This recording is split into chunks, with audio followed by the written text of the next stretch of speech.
Bonjour, voici une petite vidéo pour montrer comment installer la T-Box de Sonarphone. Donc, dans un premier temps, il faut installer la sonde. Alors, la sonde a été collée, on va le voir tout de suite, avec du joint silicone. Voilà, elle est mise à peu près à l'horizontale, sachant qu'il y a une tolérance de 10 degrés.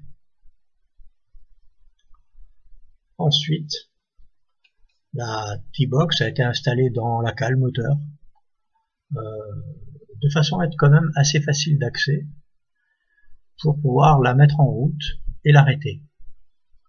Donc là, on va la mettre en route en appuyant sur le bouton. Voilà, on voit le témoin rouge qui s'allume. Et là, on va refermer la trappe pour aller faire fonctionner la sonde sur l'iPad.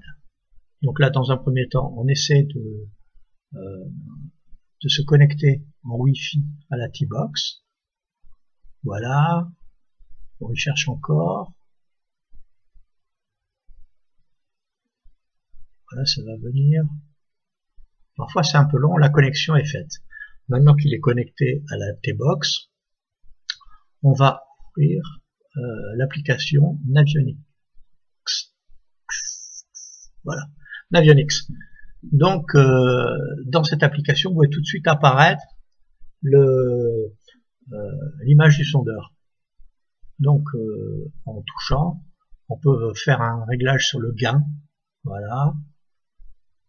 Et en appuyant sur la petite roue, là, on a un certain nombre de réglages.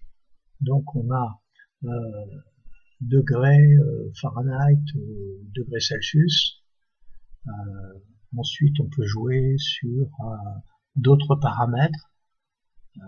Donc, on les voit défiler, là, on va les voir défiler.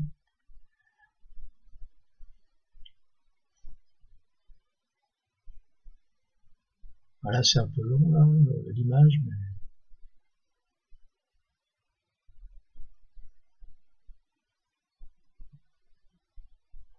Bon.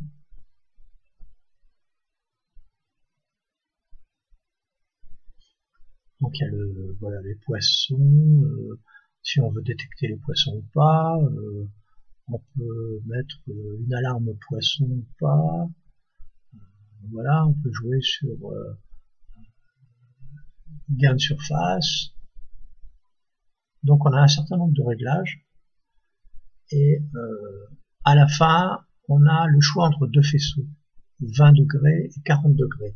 Donc 20 degrés, c'est le faisceau qui est en 200 kHz, et 40 degrés, le faisceau qui est en 83 kHz.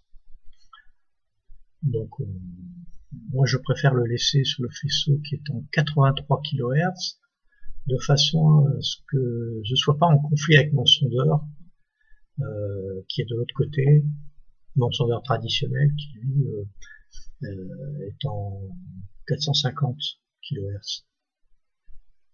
Voilà pour les réglages.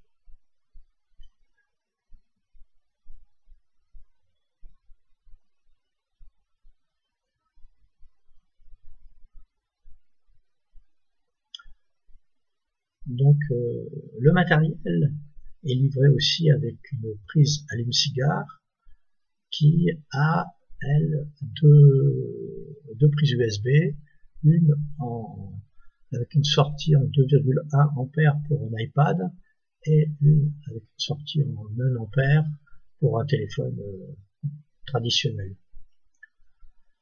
On va voir maintenant, alors que l'iPad est allumé, on va voir maintenant qu'on peut aussi en même temps avoir ces informations, toujours en Wi-Fi bien sûr, sur un autre appareil. Donc là, la procédure est la même, on choisit sur le Wi-Fi, on choisit la T-Box, et une fois qu'on a trouvé qu'on est connecté, on ouvre l'application Navionics, et vous voyez qu'on a tout de suite l'affichage du sondeur. Alors on ne peut pas modifier grand chose à part le gain, sinon tous les autres paramètres ne sont pas modifiables puisqu'ils ont été dirais-je, ils ont été modifiés dans un premier temps sur le premier appareil qui a été allumé. Alors après, qu'est-ce que ça apporte en plus par rapport à un sondeur traditionnel? On voit là, j'ai fait un circuit et on voit que les courbes de niveau ont été corrigées tout de suite.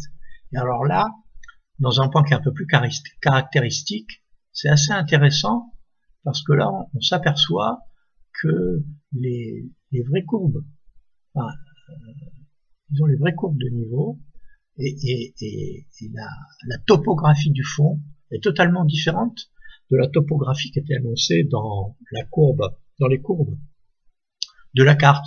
Vous voyez la différence? Ça, c'est ce qui était prévu. Ça, c'est ce qu'on a mesuré. Et je m'en lasse